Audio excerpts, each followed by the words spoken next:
Esta é uma aula de eletromagnetismo. O foco dessa aula é a lei de Biot-Savart. Para um perfeito entendimento do que nós vamos falar aqui, é desejável que haja um conhecimento prévio a respeito de eletromagnetismo, principalmente com relação a campo magnético e lei de Ampère. Deve ser ressaltado aqui que algumas bibliografias chamam campo magnético de densidade de fluxo magnético. Também é desejável o conhecimento de álgebra vetorial, né, principalmente no que diz respeito ao cálculo do produto vetorial entre dois vetores. E, por último, né, também é necessário que haja um conhecimento prévio a respeito de derivação e integração. Antes de nós entrarmos especificamente no assunto dessa aula, nós vamos definir ou deixar bem claro algumas grandezas ou a natureza de algumas grandezas que a gente vai precisar utilizar na definição da lei de Biot-Savart. A gente sabe que todo material que tem propriedades magnéticas, tá? A gente pode assumir que esses materiais, tá, a nível atômico, possuem, né, podem ser encarados como pequenos ímãs, ou seja, eles possuem momentos de dipolo elementares, momentos de dipolo magnético elementares, né, que tendem a se orientar com o campo magnético externo. Dizendo de uma forma bem clara, né, cada átomo, né, nesses materiais possuem, né, podem ser encarados como pequenos ímãs que têm a capacidade de se alinhar segundo um campo magnético externo, tá? Em algumas observações que nós vamos tratar nessa aula, nós vamos utilizar um toroide. Um toroide, basicamente, né, é um núcleo de ferro sobre o qual nós efetuamos o enrolamento, né, ou a passagem de um fio enrolado, tá, de forma que por esse fio nós vamos fazer percorrer uma corrente elétrica. Tá? Em condições ideais, né, esses fios estão muito próximos uns dos outros, de forma que o campo magnético gerado pela corrente elétrica através desse enrolamento, ele vai ficar, né, retido na região interna desse anel, tá, desse toroide. O que se sabe é que, né, se a gente efetuar uma medição da intensidade ou do campo magnético no interior desse toroide sem ar, ele é muito menor do que o valor obtido se a gente utilizar algum material com propriedades magnéticas preenchendo esse espaço interno do toroide. Tá? O núcleo de ferro, por exemplo.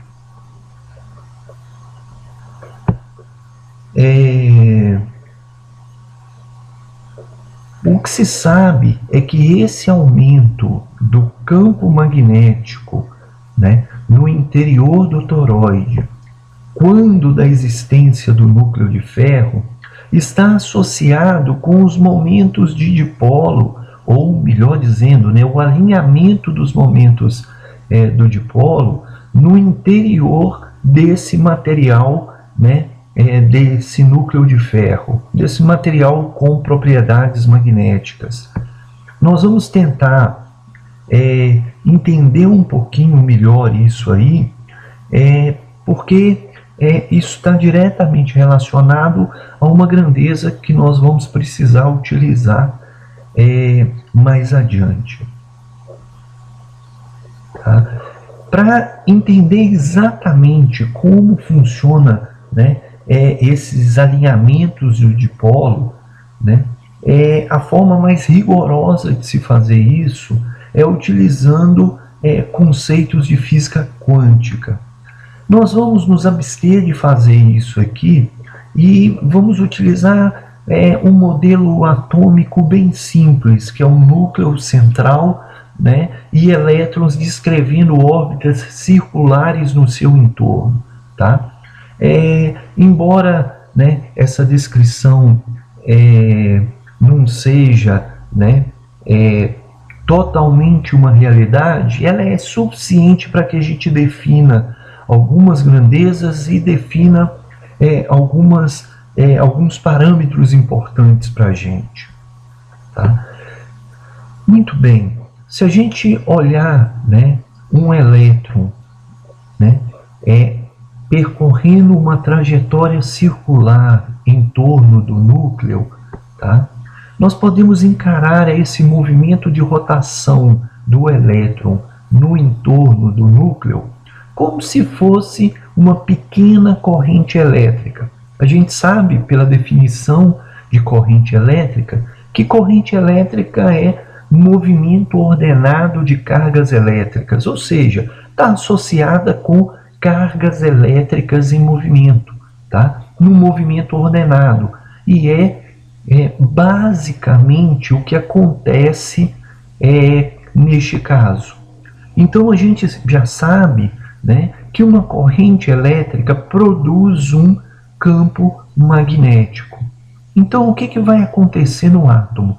Se a gente encarar, né, o movimento do nosso elétron como uma pequena corrente elétrica, esse movimento, né, vai ser capaz de gerar, né, um campo magnético na região em que nós temos esse átomo.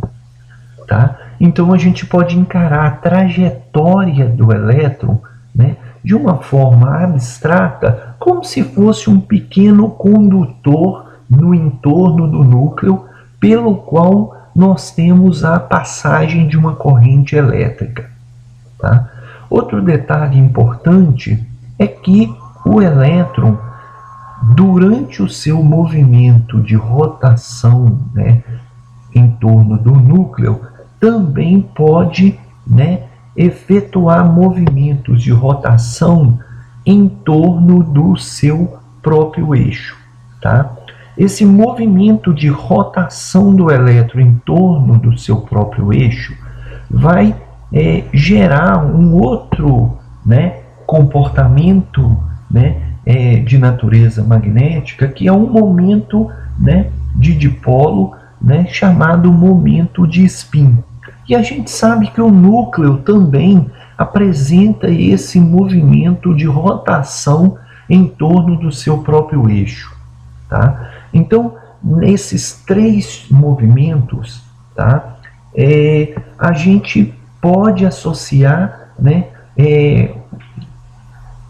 fontes geradoras de campo magnético no átomo. Embora alguns desses movimentos de rotação eles acabem tendo um efeito, né, muito menor do que outros na relação, né, ou na geração desse campo magnético a nível atômico. Tá? De qualquer forma, né, para nós, nós vamos assumir que devido a esses três movimentos, né, um átomo pode assumir um comportamento de um pequeno ímã. Tá? Então, devido a esses três movimentos, né, o movimento dos elétrons em torno do núcleo e os spins, né, movimentos de rotação em torno dos próprios eixos de elétrons e núcleo, a gente pode associar isso a um campo magnético, e a gente sabe que uma corrente magnética pode gerar um campo magnético. Então a gente pode definir uma corrente teórica chamada corrente de magnetização, né, que está associada a esses movimentos, né, dessas partículas subatômicas, elétrons e núcleos. Tá? Então, a gente pode associar ao campo magnético desses movimentos uma corrente, né, de magnetização que, em teoria, seria a fonte geradora desse campo magnético. Então, o nosso átomo pode, por exemplo, ser encarado como uma pequena espira percorrida por uma corrente de magnetização, e devido a essa corrente de magnetização, nós vamos ter um campo magnético gerado. Em última instância, o nosso átomo passa a ter um comportamento de um pequeno ímã. Lá, quando foi abordado em física conceitos a respeito de campo magnético, foi definido uma grandeza, momento do dipolo magnético. Esse assunto está melhor detalhado na terceira aula que está disponível neste canal sobre campo magnético. Basicamente, o que acontece com relação a essa definição de momento de dipolo magnético? Tá? Se a gente tiver uma espira, né, percorrida por uma dada corrente I, tá? Essa espira, né, pode ser uma ou pode ser um conjunto de N espiras formando, por exemplo, uma bobina. Tá? Estas correntes delimitam no interior da espira, né, uma seção transversal de área A. Tá? E o momento de dipolo magnético, que nos livros de física normalmente se utiliza a letra grega mi para designar essa grandeza, é igual ao produto, tá?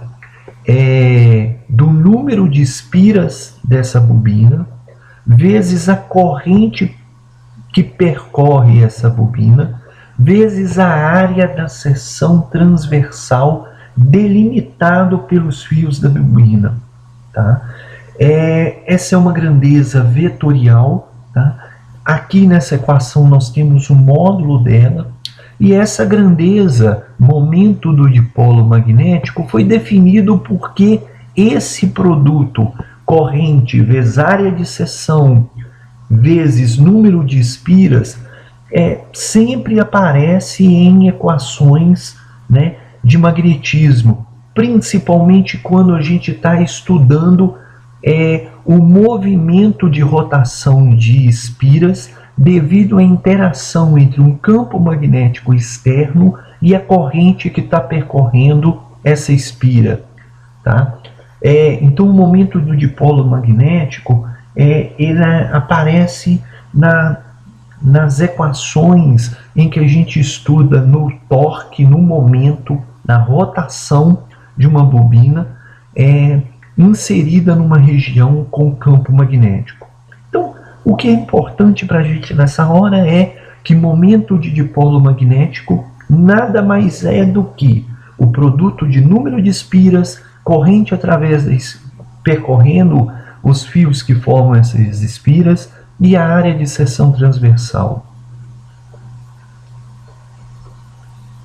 Bem, a gente já falou, né, logo no início, que um átomo podia ser considerado, né, como uma pequena espira, tá, percorrida por uma corrente de magnetização. Então, o que nós vamos fazer? Se eu tenho um átomo se comportando como uma pequena espira, então eu também posso associar a ele um momento de dipolo. Tá? Então, o momento de dipolo de um átomo, tá, eu vou usar a letra minúscula m, tá, porque é a letra mais comum em livros de eletromagnetismo. E como um átomo é uma estrutura muito pequenininha, eu vou usar, né, a letra dm para representar uma um momento de dipolo magnético infinitesimal, que é o momento de um único átomo de um material, né?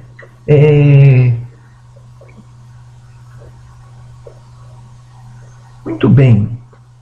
Então, o momento de dipolo magnético de um átomo nós vamos chamar de dm. Nós vimos que, quando nós falamos de momento do dipolo magnético, o momento de dipolo magnético é número de espiras vezes corrente vezes área, falando em módulo. Tá? O nosso átomo é uma única espira, o N vai ser igual a 1. A corrente através da espira, né, abstrata, né, virtual do nosso átomo, vai ser uma corrente que nós vamos chamar de dIm, uma pequena corrente de magnetização. E a área de seção, né, delimitado pelo percurso, né, do elétron, nós vamos chamar de ds, que também vai ser uma área infinitesimal. Muito bem, no material nós vamos ter o quê? N átomos por unidade de volume. Tá? Então, se a gente tem N átomos por unidade de volume, nós vamos ter N dipolos magnéticos, né? Vamos supor idênticos, tá? Por hora. Em outra aula nós vamos ver que, dependendo do tipo de material, esse comportamento, né, de formação e capacidade de alinhamento desses dipolos pode variar, vai variar, né, para ser mais específico, mas por hora nós vamos assumir que nós temos um material perfeito, vários átomos idênticos, com comportamentos idênticos. Então a gente pode assumir, né, que se nós temos N átomos, nós vamos ter N pequenos ímãs. Cada N dos pequenos ímãs nós vamos ter, né, N momentos de dipolos magnéticos. E se a gente definir uma grandeza minúscula, um N minúsculo, representando o número de dipolos magnéticos por unidade de volume, o momento total do material, de um volume específico do material, vai ser o quê? A soma dos momentos de dipolo magnético de todos os átomos dentro desse volume. O número de dipolos magnéticos por unidade de volume vezes o volume vai dar o quê? O número total de átomos nesta unidade de volume. Então, essa última equação aqui, nós estamos fazendo o quê? Somando todos os dipolos magnéticos, momentos de dipolos magnéticos, para todos os átomos do volume considerado do material. Muito bem.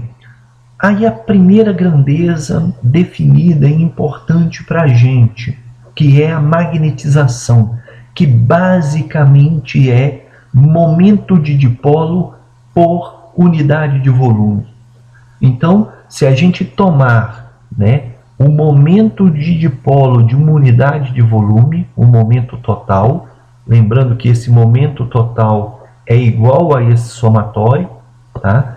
Então, nessa equação aqui, esse somatório é o momento de dipolo total em uma unidade de volume dividido pelo volume, tá? E a magnetização é esse valor quando esse volume tende a zero.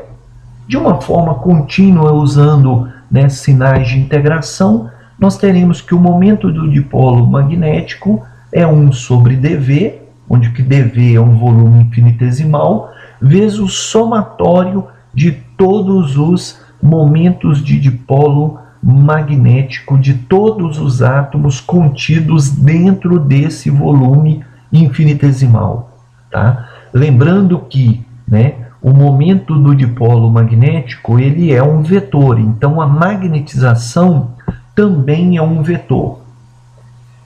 Lá na terceira aula sobre campo magnético, existe uma regra na mão direita, né, em que os dedos encurvados seguem a direção da corrente e o polegar indica a direção do vetor momento de dipolo magnético para uma espira. Qualquer dúvida, é melhor verificar nessa aula como identificar a direção e sentido, né, do vetor momento do dipolo magnético, tá? E por consequência da magnetização, porque a magnetização é o momento do dipolo magnético vezes um escalar. Então, magnetização e momentos de dipolo magnético vão ser vetores com mesma direção e mesmo sentido. O módulo é que vai variar, né, de acordo com o tamanho do volume. Para ser mais preciso, a direção desses vetores sempre vai ser normal à seção de área A delimitada, ou ao plano da espira. Tá? O que vai variar é o sentido desses vetores de acordo com a corrente, num sentido, por exemplo, horário ou anti-horário. Mais uma vez, eu não coloquei esse material a respeito da definição desse vetor aqui, porque lá na aula de campo magnético tá bem claro isso lá. Qualquer dúvida é só consultar essa aula. Então, o que a gente pode esperar se a gente pegar um material com propriedades magnéticas e colocar ele, né, numa região em que a gente tem um campo magnético?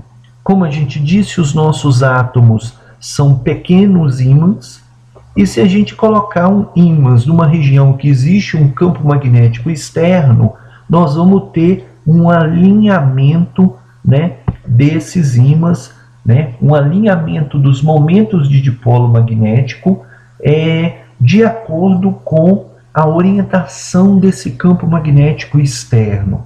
Tá? Então, essa representação desse desenho, nós vamos ter, né, vários átomos, cada um dos átomos sendo considerado como uma pequena espira com uma corrente infinitesimal de magnetização, tá? E de acordo com o campo magnético externo, né, todos esses átomos, tá, podem eventualmente se alinhar, né, com o campo magnético externo. Muito bem. Esse alinhamento ele não vai acontecer da mesma forma em todos os materiais. Tá? Isso é assunto para outra aula. Mas aqui na nossa aula nós vamos considerar que todos eles estão tendo algum tipo de alinhamento. Tá? E o que eu estou chamando aqui de DL, tá, é um percurso qualquer dentro desse material, não necessariamente na direção do campo magnético externo e dos momentos de dipolo dos átomos, né, deste material. Então, dependendo, né, da direção e sentido do meu percurso dentro do átomo, eu sempre vou ter, né, um determinado ângulo, que eu estou chamando aqui de θ, entre, né, a direção do meu movimento e a direção dos momentos de dipolo dos átomos, que pode ser eventualmente direcionado pela direção, né, redundante aí, né, ou orientado segundo a direção de um campo magnético externo. Muito bem, então vamos olhar o seguinte: cada átomo tem um momento de dipolo magnético, e conforme nós vimos, esse momento de dipolo é o produto da corrente de magnetização vezes a área. Tá? Como nós estamos falando de um único átomo, nós estamos trabalhando com essas grandezas, todas a nível infinitesimal. A corrente de magnetização total dentro lá né, ou observada ao longo de um percurso dentro do material, vai ser o quê? A soma das correntes de magnetização de todos os átomos dentro do material e que foram observados durante o nosso percurso no interior desse material. Pela equação aqui de cima, a corrente de magnetização é o quê? É o momento do dipolo dividido pela, né, área da seção aqui do nosso, né, da nossa espira lá a nível atômico. Então, a corrente de magnetização ela pode ser escrita em função, né, do momento de dipolo magnético. Ok? Bem, a área dos átomos, se nós fizermos a suposição de que todos os átomos são iguaizinhos, né, o nosso ds vai ser uma constante. Sendo uma constante, ele pode sair, né, da nosso sinal de integração. Então, a corrente de magnetização ela pode ser escrita como 1 sobre ds, 1 sobre área, vezes a soma dos momentos de dipolo magnético de todos os átomos, né, e que foram observados ao longo de um dado percurso, né, lá dentro do material. Por definição, nós falamos anteriormente que a magnetização é o quê? Momento de dipolo magnético por unidade de volume. Bem, volume dV a gente pode escrever como o produto, né, de área vezes comprimento do elemento que a gente está trabalhando. Tá? Dessa equação aqui, nós podemos isolar a soma de todos os momentos de dipolo magnético. Ela vai ser igual ao quê? A magnetização vezes a área, né, da seção delimitada lá pelas pequenas correntes de magnetização, tá? Vezes o dl, que é um percurso qualquer no interior desse material, não necessariamente alinhado com o campo magnético. Tá? Na sequência, nós vamos assumir que esse dl está alinhado com o campo magnético, para a gente obter uma forma mais simples para desenvolver o nosso raciocínio. Bem, nós temos duas equações, a corrente de magnetização, tá? 1 sobre área vezes a soma de todos os momentos de dipolo magnético para todos os átomos, e essa soma é o quê? É o produto da magnetização vezes área e tamanho do nosso percurso lá dentro do material. A gente pode unir essas duas equações aqui, tá? Unindo essas equações, ou seja, substituindo a integral pela expressão que tem uma magnetização aqui, tá? Nós vamos obter essa equação, e essa equação a gente pode simplificar as áreas. Com isso, nós temos o quê? A corrente de magnetização, tá, é igual ao produto da magnetização vezes o comprimento, né, do nosso percurso infinitesimal lá dentro do material. Bem, essa equação ela não carrega nenhuma informação sobre, né, a orientação, né, ou o ângulo entre o percurso que nós fizemos, o nosso deslocamento dentro do material e o campo magnético. Para a gente, né, tornar essa equação mais geral, né, nós podemos, né, passar a trabalhar com um produto escalar, né, e efetuar a soma para pequenos volumes. Ou seja, né, a corrente de magnetização total do material vai ser o quê? Eu pegar cada percurso infinitesimal lá dentro, calcular a corrente de magnetização dentro desse pequeno percurso e depois fazer a soma para um percurso maior, no caso, um percurso fechado. Tá? Daqui a pouquinho nós vamos entender isso aqui melhor. Tá? O produto escalar é para deixar a informação, a equação mais geral, né, para uma situação em que a direção do nosso percurso, do nosso deslocamento, não é a mesma dos momentos de dipolo magnético de cada átomo. Tá? Então, essa equação, a gente tem uma equação mais geral. E se a gente olhar bem para essa equação, ela é muito parecida com a lei de Ampère, né? Em que a gente tinha lá, né, o BdL igual a μ0 vezes I. Isso quer dizer o quê? Tá? O que essa integral está dizendo para nós? Que se nós pegarmos um caminho fechado, né, dentro desse material com propriedades magnéticas e efetuarmos o produto escalar em cada pedaço infinitesimal desse percurso e ao final disso somarmos todos esses valores, se esse valor for diferente de zero, a gente pode dizer que existe uma corrente atravessando a seção delimitada por esse percurso fechado. E essa corrente é a corrente de magnetização.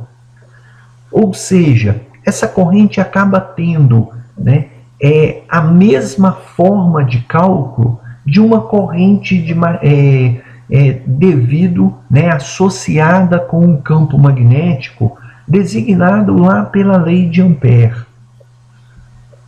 Vamos só lembrar disso para ficar mais claro, né?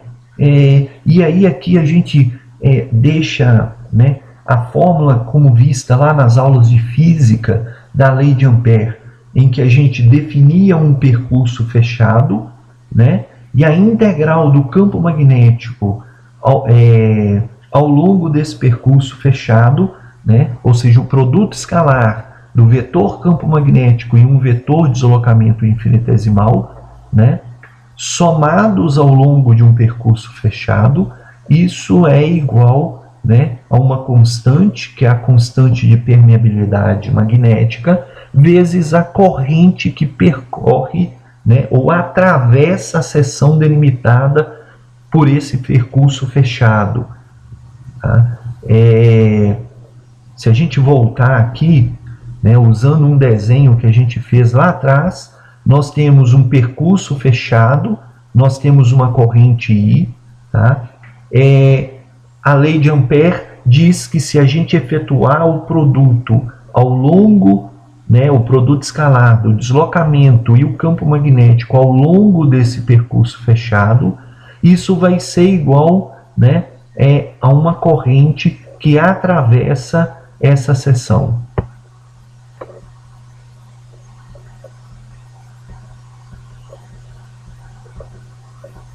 Voltando à nossa equação aqui, né, nós podemos encarar isso de duas formas. Tá? Primeira forma, se nós tivermos, né, um percurso fechado e essa soma for diferente de zero, né, então necessariamente atravessando essa seção nós temos uma corrente. Tá? E a outra forma de encarar essa equação, que é a forma, né, mais normalmente mencionada, é que associada a uma corrente elétrica, necessariamente nós vamos ter um campo magnético. Ou seja, um fio percorrido por corrente elétrica gera um campo magnético. Tá? A primeira forma a gente dizia o quê? Olha, se eu pego um percurso fechado e a soma do produto escalar entre campo magnético e deslocamento é diferente de zero, necessariamente na seção delimitada por esse percurso fechado, nós vamos ter uma corrente elétrica. Bem, o que nós falamos logo lá no início da aula, né? É que experimentalmente verifica-se que, né, se nós construirmos um material, por exemplo, o nosso toroide lá, né, em duas versões, numa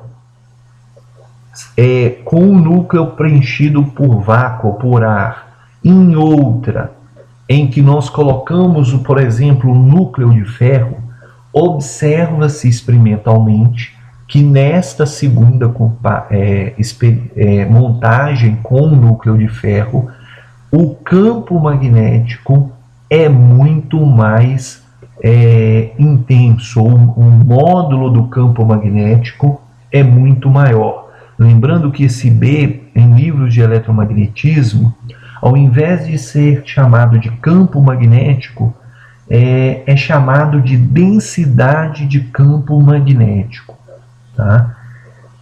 Beleza, então a gente pode adotar um seguinte raciocínio. Olha, eu sei que quando eu coloco o núcleo de ferro, o campo magnético ou a densidade de fluxo magnético aumenta.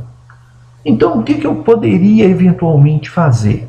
Eu poderia pegar a montagem que eu não tenho núcleo de ferro e, ao invés de fazer passar pela espira uma corrente I, eu posso aumentar essa corrente de forma que, para essa montagem sem núcleo, eu tenha o mesmo campo magnético de quando eu tenho o núcleo de ferro.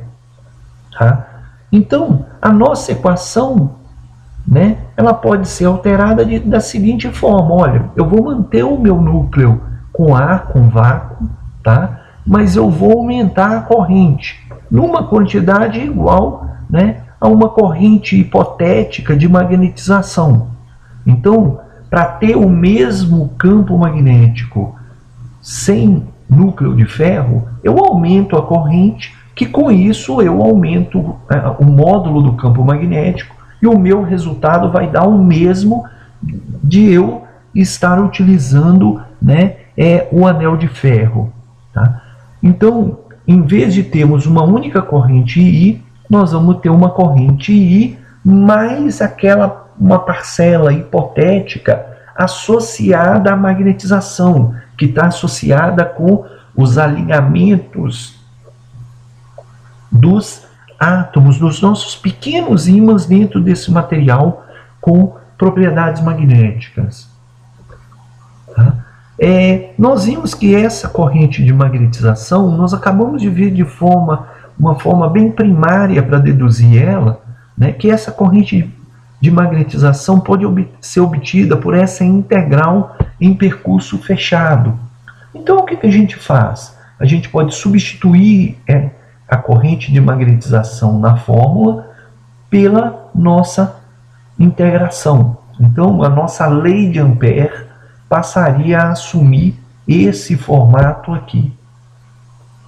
O que nós podemos fazer é o seguinte: vamos manipular essa equação, vamos passar esse termo com integral para o outro lado, tá? E aí nós vamos, né, isolar o dl, porque nós vamos ter, né, uma soma de integrais, que propriedades de integrais, né, pode ser escrito como, né, uma integral de uma soma.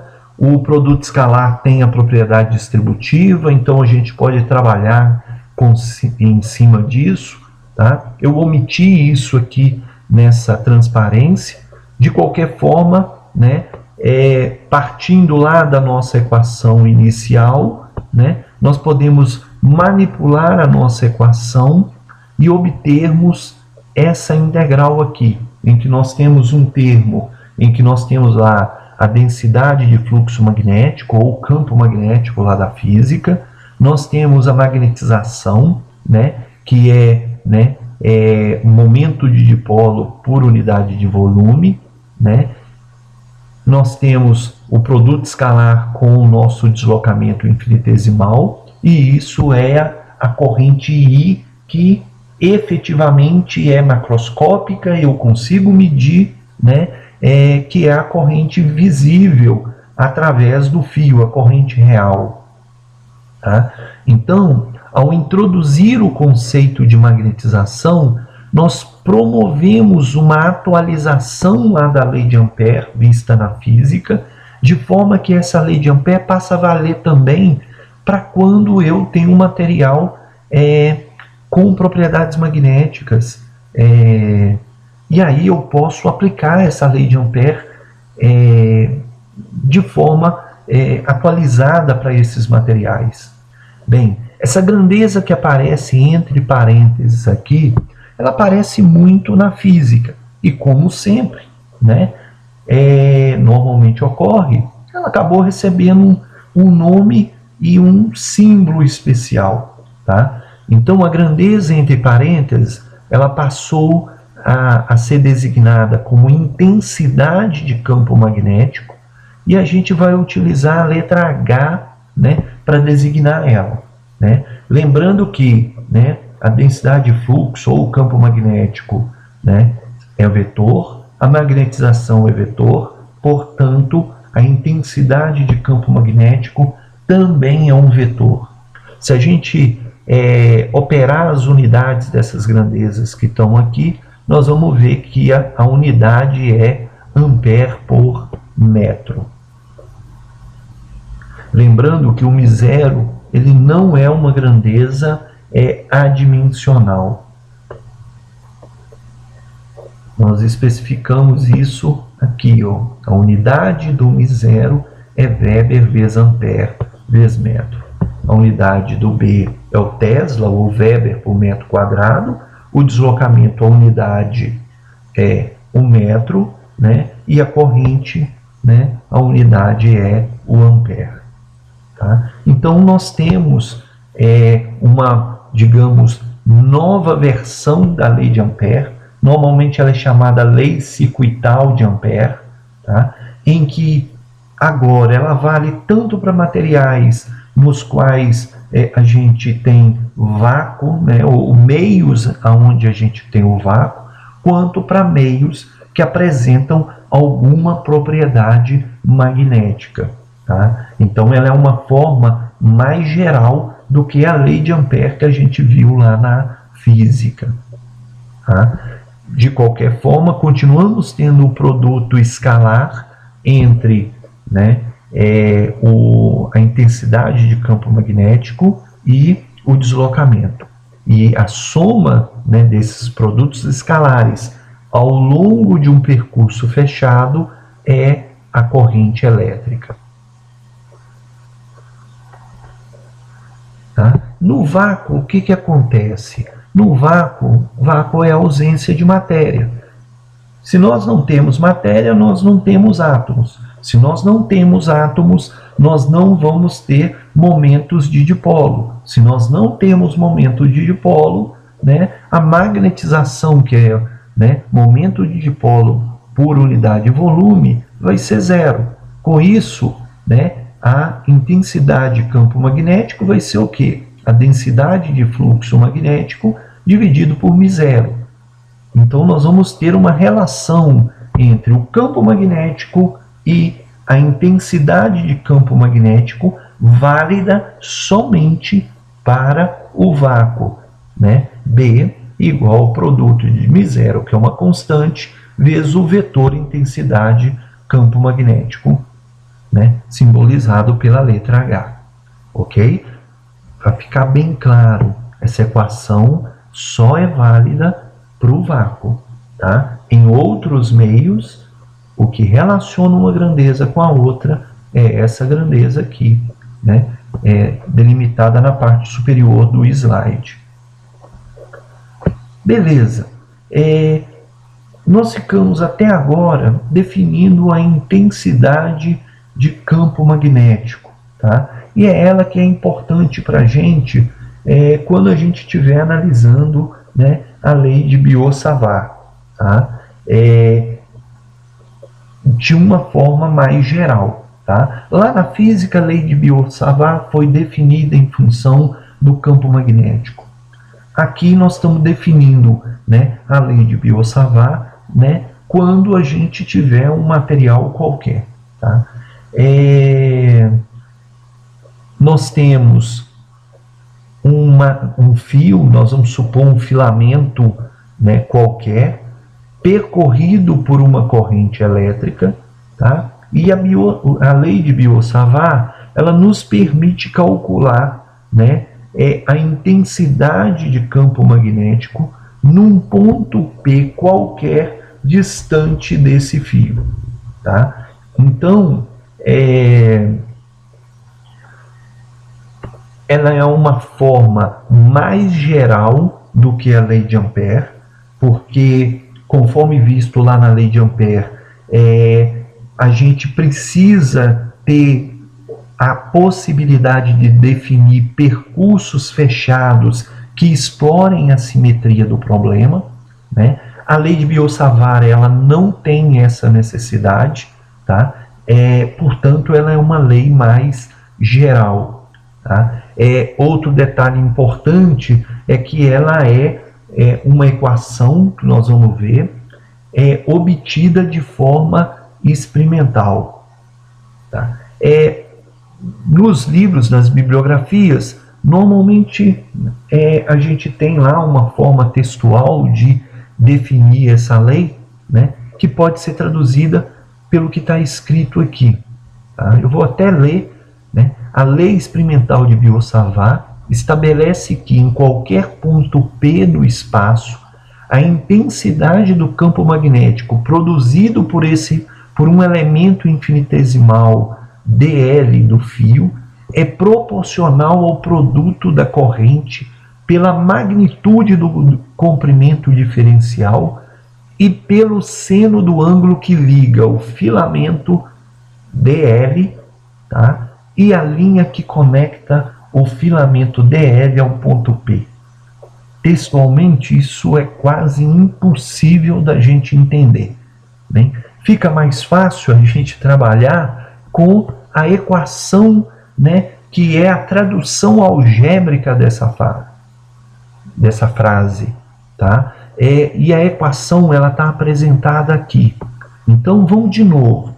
Nós temos um fio longo, né, um filamento qualquer, tá, percorrido por uma corrente. Neste caso, nós estamos supondo que essa corrente está distribuída de forma uniforme por toda a seção desse fio. Tá? E aí, né, para eu calcular a intensidade de campo magnético num ponto P qualquer do espaço, devido a essa corrente através desse filamento, tá, eu posso adotar dois passos básicos. Primeiro, o que eu faço? Ao invés de calcular o campo magnético devido a todo o fio de uma vez só, eu vou calcular qual é a intensidade de campo magnético devido a um filamento infinitesimal desse fio. Primeira coisa, ao invés de calcular para o fio todo, eu vou pegar um pedacinho dele de tamanho infinitesimal. Esse pedacinho, tá, ele é tão pequeno, mas tão pequeno, que eu posso assumir que é um segmento infinitesimal de um fio retilíneo. Tá?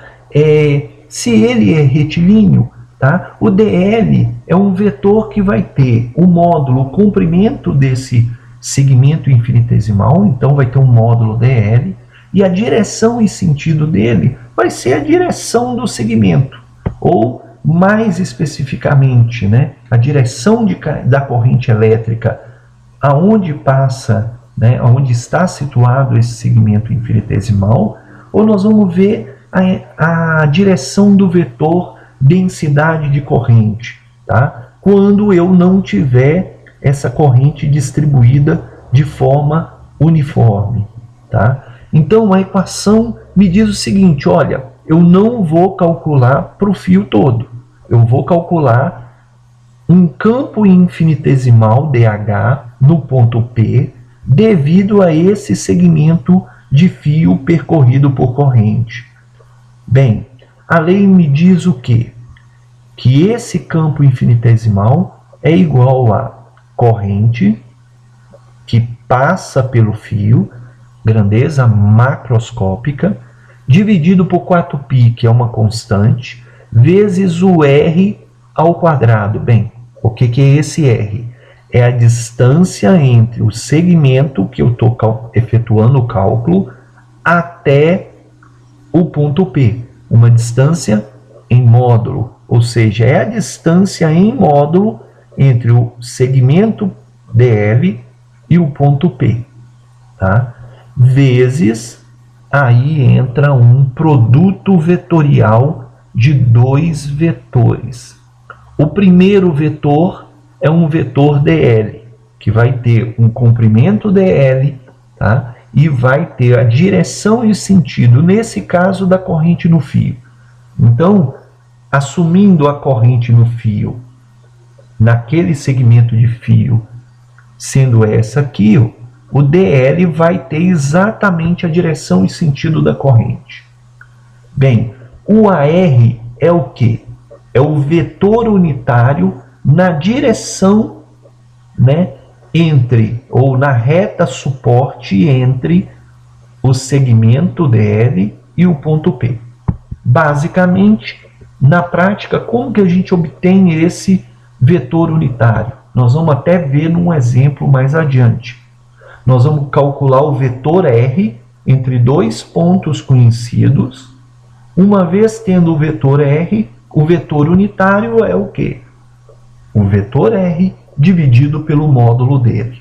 Tá? O ângulo θ, né, que é o ângulo entre os dois vetores aqui, ó, né, é o ângulo entre o vetor DL e o vetor unitário, né, sobre a reta suporte entre o segmento que eu estou efetuando o cálculo e o ponto P. Tá?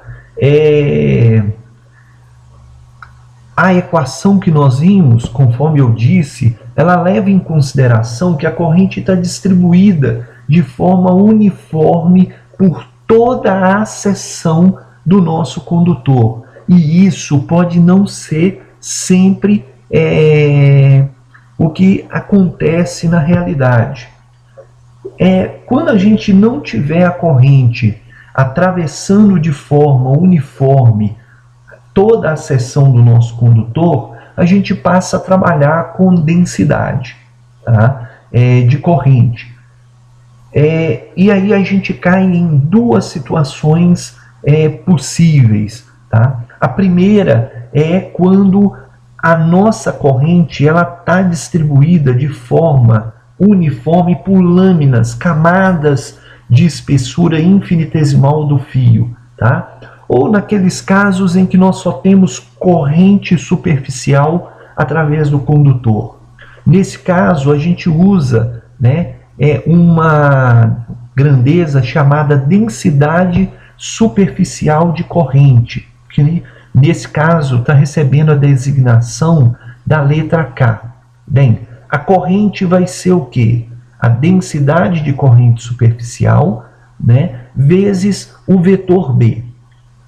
Bem, nesse caso, né, nós não temos um sinal de integração e o B é a largura do condutor, ou seja, ele é uma medida, né, da largura do condutor perpendicular à corrente ou ao vetor densidade de corrente. Tá? Isso quando a corrente estiver distribuída por toda a largura do condutor. Tá? Se não tiver, o que a gente é forçado a fazer? A trabalhar, né, com pequenas larguras infinitesimais, que eu estou chamando de dn aqui. Ó. Eu estou assumindo que nesse elemento infinitesimal aqui, ó, a corrente atravessa essa largura dn aqui, que é perpendicular ao vetor k, de forma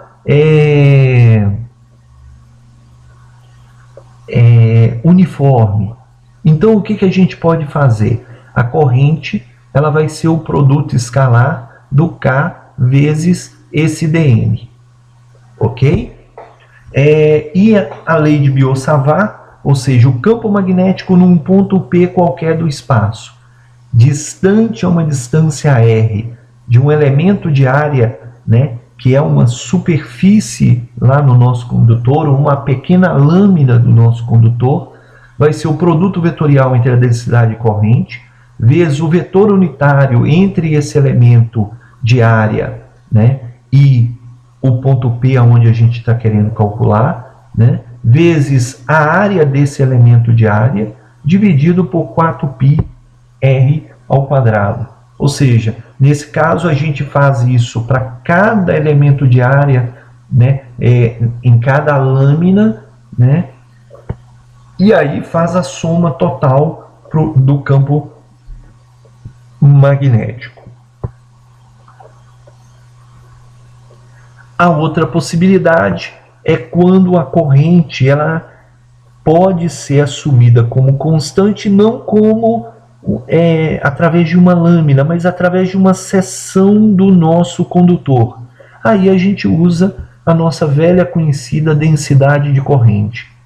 Se a corrente estiver distribuída, né, por toda a seção de forma uniforme, a gente sabe que, né, corrente vai ser densidade de corrente, que é corrente por unidade de área, vezes área. Tá? Se não estiver distribuída de forma uniforme, o que a gente faz? A gente define um pequeno volume lá dentro do condutor. Essa corrente vai estar atravessando essa seção lateral, né? Tem até uma projeção dela aqui em verde, tá? Ou seja, essa é a área efetivamente atravessada pela corrente elétrica, tá? Então, a nossa corrente elétrica pode ser calculada através dessa integração, né, que é o produto escalar da densidade de corrente e a área sendo utilizada, ou a área através da qual a corrente está atravessando. E aí, no caso, né, para a gente calcular a densidade, né, a intensidade de campo magnético num ponto P qualquer, distante a uma distância R desse elemento de volume, a gente faz o produto vetorial, né, da densidade corrente, do unitário entre o elemento de volume e o ponto P, tá? O volume infinitesimal, que é o volume desse cara. Por que eu estou pegando esse volume? Porque nele, né, a densidade corrente ela pode ser assumida como constante, dividido por 4π vezes r ao quadrado, em que r é o módulo da distância entre esse elemento de volume e o ponto P.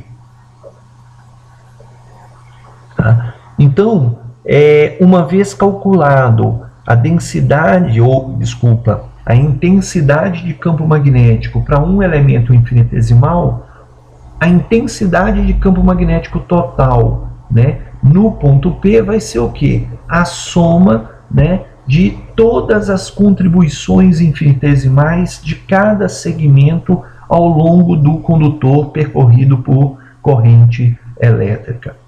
Bem, a forma mais fácil da gente entender como aplicar essa lei de Biot-Savart é fazendo um exemplo bem simples aqui. Tá? No nosso caso, nós vamos ter um filamento infinito, tá, de fio, percorrido por uma corrente I, e nós queremos obter a intensidade de campo magnético num ponto P, distante uma distância ρ, tá, do fio. Né? Distância sempre é perpendicular. Né? Mais uma vez lembrando que a gente falou lá nas aulas de física, né? Um filamento infinito, na prática, pode ser um fio longo, né? E o ponto P um ponto bem próximo a esse fio. Tá? Então, como o comprimento do fio é muito maior que a distância do ponto P ao fio, a gente pode utilizar esse raciocínio de que o fio ele é infinito, né? E a fórmula deduzida na sequência aqui, ela vai valer né, para o cálculo de intensidade de campo magnético, mesmo em situações práticas em que o fio não é infinito. Tá? Nós vamos supor que a corrente está distribuída de forma uniforme. Tá? Nós sabemos que as duas equações que a gente tem que utilizar são essas aqui. Então a primeira diz que para calcular a contribuição de um segmento infinito do nosso fio no ponto P, a gente faz este cálculo aqui, e para eu obter a intensidade de campo magnético total no fio, eu pego e somo os valores obtidos para todos os segmentos infinitesimais ao longo do fio. Bem, a primeira grande vantagem que nós vamos ver aqui é que muitas vezes lá na lei de Ampère a gente acabava tendo que ter algum conhecimento prévio da direção do campo magnético para selecionar o percurso. Normalmente a gente faz o uso da regra lá da mão direita para prever a direção do campo magnético, ou seja, a lei de Ampère ela acaba dependendo de algum conhecimento prévio a respeito do campo magnético na região devido a uma corrente elétrica. A lei de Biot-Savart, se a gente utilizar ela rigorosamente, tá, a nossa resposta vai ser o vetor intensidade de campo magnético, e portanto a gente não tem que ter nenhum conhecimento prévio a respeito do que acontece com relação à direção e sentido de intensidade de campo magnético nesse ponto P. Bem, vamos ver isso na prática. Bem, a primeira coisa, né, é que antes de calcular o campo total, nós temos que calcular o campo, né, devido a um elemento infinitesimal. Então a fórmula diz o seguinte, olha, pega um pedaço infinitesimal do fio de comprimento, né, esse pedaço infinitesimal de comprimento dl, mas esse cara tem que ser genérico, um ponto qualquer, tá? Então foi o que nós fizemos aqui, ó. Lá nós definimos um sistema de referência XYZ, né, de tal forma que o eixo Z coincide com o nosso filamento de fio, tá?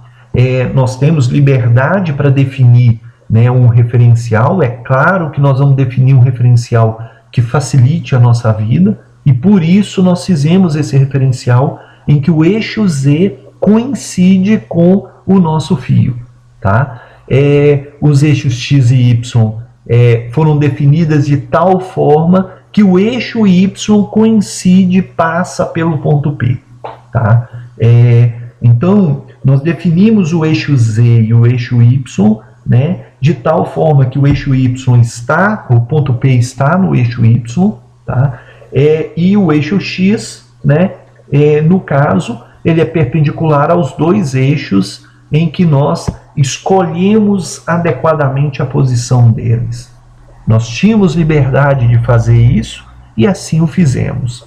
Tá? Como dito, né, com este referencial adotado, né, nós pegamos um elemento infinitesimal qualquer, esse elemento está lá a uma dada distância da origem do nosso sistema, a uma distância z, ou seja, a coordenada z desse nosso filamento escolhido, né, genérico, é z, né? Com isso nós temos o que? A gente sabe que a gente precisa, né, calcular a distância entre esse segmento e o ponto P, né? A gente sabe que o vetor unitário, né, na nossa fórmula é um vetor que está sobre essa reta suporte que une o nosso filamento genérico ao ponto P. Então o vetor AR está aqui, né? O nosso vetor DL é o que? É um vetor que tem comprimento infinitesimal, DL, e aponta na direção da corrente no segmento que a gente está trabalhando. Olha bem, o nosso segmento ele é retilíneo, a corrente está para cima Então a direção e o sentido do nosso vetor dl foram definidos com base na corrente nesse segmento. Tá? Nós vamos ver, eu defini um outro ângulo alfa aqui, depois nós vamos ver como que para que vai servir esse ângulo alfa, tá? Mas por hora ele fica congelado aí, tá? Então, detalhe importante, esse segmento aqui tem que ser genérico, ele não poderia ser escolhido, por exemplo, na origem, porque aí é um caso muito específico e é o único ponto no fio em que o observado nesse cara ia acontecer, tá? Como ele é um caso particular, ele é uma péssima ideia para a gente escolher ele como um elemento genérico. Como o próprio nome diz, um elemento genérico tem que ser o mais genérico possível.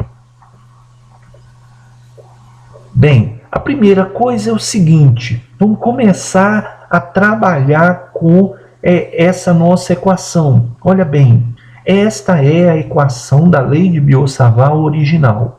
Tá? Eu sei que esse R é a distância entre o segmento e o ponto P. Nós vamos ter que calcular esse cara. Bem, e o dl, o que ele é? Ele é esse vetor que está desenhado em verde aqui. Agora vejam bem, esse dl, o que eu não conheço é o tamanho dele. A direção e o sentido eu conheço. Tá? Bem, então a primeira coisa que nós vamos fazer é o seguinte, em vez da gente trabalhar com um vetor dl genérico, nós vamos trabalhar com um vetor que tem módulo dl, tá? Nesse caso, como o nosso dl está sobre o eixo z, mais adiante nós vamos, em vez de trabalhar com dl, nós vamos chamar esse comprimento aqui de dz, que é um comprimento infinitesimal na direção do eixo z. Então, o nosso vetor dl vai ser o quê? O módulo vezes o vetor unitário na direção do eixo z positivo. Tá? Bem, por que é melhor eu trabalhar com isso aqui ao invés de dl genérico? Quando eu falo de dl genérico, eu estou falando de um segmento, de um vetor que eu não conheço nem módulo, nem direção e nem sentido. Mas nesse caso eu conheço a direção e o sentido dele, que são as direções do unitário do eixo z. Então, ao usar essa terminologia aqui, a gente está assumindo o seguinte, olha, eu não conheço o comprimento dele, mas eu conheço a direção e o sentido. E essa forma é mais conveniente porque deixa bem claro, né, bem separado que eu não conheço o módulo do que eu conheço, direção e sentido. Bem, nós temos que definir o nosso vetor R na fórmula também.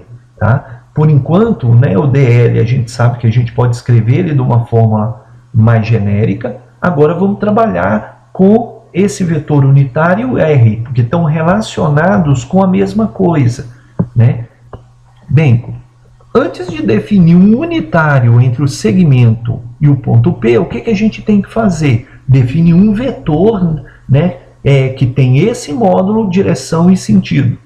O módulo vai ser usado para a gente especificar a grandeza R, né, e a direção e sentido a gente vai usar para, né, definir o nosso vetor unitário. Bem, o nosso segmento de fio ele é tão pequenininho que a gente pode assumir que ele é um ponto. Se ele é um ponto, quais são as coordenadas dele? Pela posição dele, ele está sobre o eixo z. Se ele está sobre o eixo z, as coordenadas, né, x e y desse ponto são nulas. Ele vai ter apenas a cota z. Então, as coordenadas do segmento de fio vão ser o quê? 0, 0 e z. Bem, e o ponto P? O ponto P nós definimos um eixo y de tal forma que ele está sobre o eixo y. Tá? Então, as coordenadas do ponto P são o quê? 0, ρ e 0. Ou seja, ele só tem a coordenada y. A z e a x, elas são 0. Um outro detalhe importante é o seguinte, nos livros texto, normalmente esse problema é resolvido em coordenadas cartesianas, em coordenadas cilíndricas. Para a gente mostrar que a lei de Biot-Savart é bem genérica, tá? Nós vamos resolver esse problema utilizando coordenadas cartesianas, ok? Livros textos como Wright tem lá o desenvolvimento desse mesmo problema, né, para coordenadas cilíndricas. Então, para ver como ficaria esse desenvolvimento em coordenadas cilíndricas, basta pegar livros textos de eletromagnetismo. O Wright, por exemplo, tem esse problema desenvolvido lá.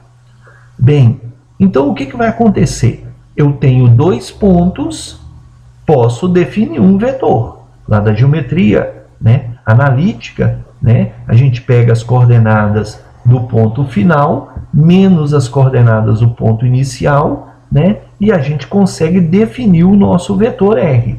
Ou seja, o vetor R é um vetor que tem essa direção e sentido entre o segmento e o ponto P, e tem um módulo que é igual, né, à distância entre o segmento e o ponto P. Bem, se a gente definiu o vetor R e quer o vetor unitário na direção do vetor R, basta pegar o vetor R, dividir pelo módulo dele. Bem, qual que é o módulo do vetor R?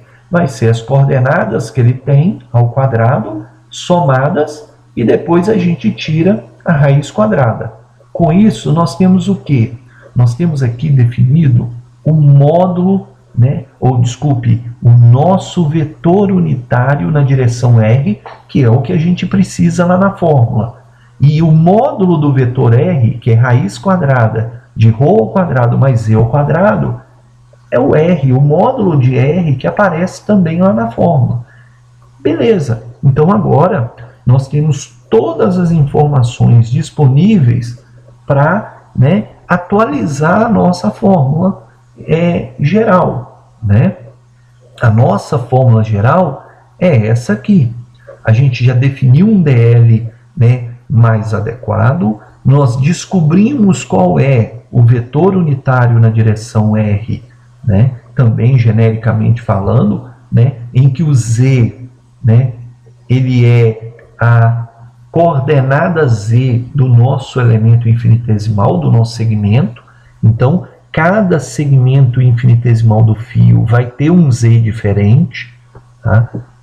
Aí a gente vai ter que fazer esse cálculo para cada segmento escolhido nesse fio, tá? E o ρ, ele é sempre uma constante, a distância do ponto P ao fio, tá? Então, o R e o módulo de R nós já temos definido, o DL já temos definido, então nós vamos pegar o que nós temos e substituir na fórmula, né, da lei de Biot-Savart. Bem, o que está feito aqui, ó, é exatamente isso. Olha bem, a fórmula original é corrente, dividido por 4π, vezes o módulo do vetor R ao quadrado. Bem, o módulo do vetor R é o quê? É o módulo desse vetor, que vai ser essa raiz quadrada aqui, ó. Então, o módulo vai ser ρ ao quadrado mais z ao quadrado, raiz quadrada elevado ao quadrado, vezes o vetor dl. O vetor dl é o quê? É um dl que, na verdade, o nosso segmento está na direção z. Então, na hora que a gente saiu dessa fórmula aqui de cima para de baixo, nós simplesmente substituímos o dl por dz, tá? Vezes o unitário na direção do eixo, entre o segmento, né, de fio que a gente está efetuando o cálculo até o ponto T, o ponto P, desculpa, ok? Então temos DL, produto vetorial com o unitário. Bem, isso aqui é um produto vetorial, a gente tem algumas formas de calcular isso. Uma das formas é usando aquela notação de matriz, tá? Na notação de matriz, primeira linha, desculpa, na notação de determinante, né? Na primeira linha a gente coloca os vetores unitários, na segunda as coordenadas do vetor, né, que aparece primeiro no vetorial, no produto vetorial, no caso é só o DL, né? As coordenadas x e y são 0, e na terceira linha os módulos, né, nas direções dos eixos x, y, z do segundo vetor. Esse vetor não tem nada na direção x, o módulo da projeção dele na direção x é 0, né? Então nós vamos ter, né, o módulo, né, da projeção na direção y e o módulo da projeção na direção z. Tá? Resolvendo esse determinante, a gente obtém essa equação aqui, em que antes o que a gente chamava de DL, nós passamos a chamar de DZ. Tá? Outra forma tranquila de resolver a gente sabe que o produto vetorial, né, ele é distributivo, né? Então nós vamos ter o unitário Z, produto vetorial com unitário Y, né, que vai dar menos unitário X, né? E produto vetorial, né, de unitário Z e unitário Z, dois vetores paralelos, o produto vetorial é 0. Essa segunda forma vocês podem procurar em conteúdos de geometria analítica, que também fica tranquilo fazer esse produto vetorial sem ter que efetivamente trabalhar com os determinantes. Tá? Como fazer, né? Cada pessoa tem que decidir o jeito que acha mais seguro, mais certo, mais fácil de resolver esse produto vetorial. Existe uma aula no canal a respeito desse cálculo, desse produto vetorial. Nós não vamos entrar em mérito aqui nesse momento. Tá? De qualquer forma, esse produto vetorial aqui vai resultar nesse termo aqui, em que somente, né, essa coordenada vai aparecer, e o nosso vetor, né, intensidade de campo magnético, devido àquele filamento infinitesimal, pode ser calculada por essa equação aqui. Tá? A gente sabe que vai ter que integrar essa equação, e essa integral aqui, ela não é lá tão tranquila de se resolver. Tá? A gente tem uma opção de que, ao invés de trabalhar com o eixo Z, que é a única variável que a gente tem nessa equação, a gente pode, né, trabalhar com aquele ângulo alfa que a gente tinha especificado lá no início. Tá? Vamos ver como isso pode ser feito, tá? Porque fazendo uso daquele ângulo alfa, nós temos uma integral muito mais tranquila de ser resolvida. Normalmente, nesse tipo de problema, a gente escolher alguma referência de ângulo, normalmente nos dá uma forma mais fácil de resolver a integração. Lembrando que a integração tem que ser feita para a gente achar o campo, a intensidade de campo magnético total no ponto P. A nossa fórmula é essa. A única variável é em Z. Teoricamente, para a gente achar o campo magnético total, bastaria integrar essa equação de menos infinito a mais infinito. Ok? Para não efetuar essa integral nesse formato, é que nós vamos operar e deixar toda a nossa equação em função desse ângulo alfa definido inicialmente. Olha bem, na nossa equação corrente, a gente pode considerar constante, 4π é constante, ρ é constante, que é a distância do fio ao ponto P, que é sempre a mesma, né? O vetor unitário na direção x é uma constante. Então, as únicas variáveis que a gente tem nessa equação são o z e o dz. Bem, se a gente verificar aqui nesse desenho, nós temos um triângulo retângulo cujos catetos são z e ρ. Ok? Bem, a tangente do ângulo alfa é o quê? É z sobre ρ. Né? tangente desse ângulo é cateto oposto, que é Z, sobre cateto adjacente, que é ρ. Tá? Com isso, o nosso Z na fórmula pode ser escrito como ρ vezes tangente de alfa. Bem, a gente precisa de dz. Se a gente derivar o Z em relação ao alfa, o ρ é constante, nós vamos ter derivada de tangente, que é secante ao quadrado. Então, o dz pode ser escrito como ρ vezes secante ao quadrado de alfa vezes d alfa. Tá? Embora pareça que a gente esteja complicando, nós vamos ver que, no final das contas, nós vamos ter uma integral bem tranquila de ser resolvida. Bem, o cosseno de alfa é o quê? Cateto adjacente, que é ρ, sobre hipotenusa, que é r. Tá? Então, o r é o quê? ρ sobre cosseno de alfa. O r ao quadrado é igual ao ρ ao quadrado sobre cosseno ao quadrado de alfa. Eu elevei ao quadrado a primeira equação aqui. Bem, por que eu peguei, né, o r e o r ao quadrado? Eu não tenho r nessa fórmula, mas se a gente lembrar, né, o r ao quadrado está lá na fórmula original. Ou seja, o que aparece aqui, ó, ρ ao quadrado mais z ao quadrado, na verdade é o r ao quadrado. E a raiz quadrada de ρ ao quadrado e z ao quadrado é o nosso r, ok? Então,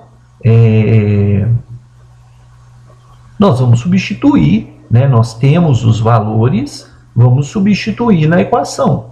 Então, ao invés de r ao quadrado, tá? Ou ao invés de ρ ao quadrado mais z ao quadrado, nós vamos escrever ρ ao quadrado sobre cosseno ao quadrado de alfa. Então, ao invés de ρ mais z ao quadrado, nós vamos ter ρ ao quadrado sobre cosseno ao quadrado de alfa. O ρ é constante, aí nós temos o dz na fórmula. Em vez do dz, nós vamos ter ρ vezes secante ao quadrado de alfa vezes d alfa. Então, isso aqui, ó, é o dz. O unitário é constante, vai ficar lá menos ax. E embaixo aqui nós temos o quê? Raiz quadrada de ρ ao quadrado mais z ao quadrado. Mas isso é o módulo do vetor r, que é ρ sobre cosseno de alfa. Manipulando essa equação, ela vai ficar dessa forma aqui. Só que a gente sabe o quê? Cosseno é 1 sobre secante. Então, cosseno ao quadrado de alfa vezes secante ao quadrado de alfa vai ser igual a 1. Tá? Qualquer dúvida, verifiquem lá, né, teorias de trigonometria. Cosseno é 1 sobre secante. Então, cosseno vezes secante vai dar 1. Ok? O ρ vai poder simplificar com o ρ. Nós temos ρ ao quadrado no numerador e ρ ao cubo no denominador. Aí nós vamos ficar com o ρ apenas no denominador. Cosseno de alfa, d alfa menos ax. Olha bem, com isso nós vamos ter o quê? Nós sabemos que para obtermos o campo magnético total, nós temos que integrar todos os DHs. E o nosso DH ficou com essa expressão aqui em função de alfa. E a gente sabe o quê? Que esse ângulo alfa, ele vai variar, né, de um ângulo de 90 graus quando a gente pegar um segmento lá no menos infinito, né? Então ele vai variar de menos π sobre 2 até um ângulo de 90 graus quando a gente estiver pegando um segmento dl lá no infinito. Tá? O i sobre 4πρ e o menos ax são constantes, saem da integral. A nossa integral, tá? Ela vai ser simplesmente uma integral de cosseno, né? Que é seno. Tá? Com isso, a nossa equação para o campo magnético, tá? O módulo é corrente sobre 2π vezes ρ, em que ρ é a distância do ponto P ao segmento de fio, e a direção é menos AX, ou seja, é um vetor, né, que tem a direção X negativa. Tá? Lá no problema, utilizando, né, nos livros textos, usando coordenadas cilíndricas, o que ia acontecer é que o unitário em coordenadas cilíndricas seria o unitário na direção, né, da coordenada φ em coordenadas cilíndricas. Tá? Então, olha bem, o trabalho de escrever, né, as minhas relações em função do ângulo alfa foi para não ter que efetuar a integração desta equação aqui, tá? E cair numa integração, tá? Única e exclusivamente, né, bem mais simples e envolvendo apenas o cosseno, ok? Eventualmente, né, nada impediria de ser resolvida com base na equação anterior. A opção feita aqui foi só para simplificar o trabalho da integração, que a gente sabia que efetivamente vai ter que ser feita, tá? Porque a fórmula que a gente tem é apenas a fórmula para o cálculo de um dos segmentos infinitesimais do fio, e a gente precisa calcular ao longo de todo o fio para ter a intensidade de campo magnético qualquer. Olha bem, nós não fizemos aqui na lei de Biot-Savart nenhuma previsão com relação à direção de campo magnético, né? Ela nos entregou o resultado de acordo com o referencial que a gente adotou, tá? Então, se eu uso um referencial em coordenadas cilíndricas, ele vai me entregar uma resposta em coordenadas cilíndricas. Nós usamos aqui nessa aula uma referência em coordenadas cartesianas. Ele nos entregou o campo magnético no ponto P em coordenadas cartesianas, né, utilizando coordenadas cartesianas e com base no referencial que nós adotamos. Se a gente tivesse adotado um outro referencial qualquer, nós teríamos uma outra resposta, né, de acordo com esse referencial adotado. Com isso, nós encerramos essa aula sobre a lei de Biot-Savart. Mais uma vez, qualquer sugestão, qualquer observação, qualquer crítica é sempre bem-vinda no intuito da gente melhorar essa aula. Muito obrigado.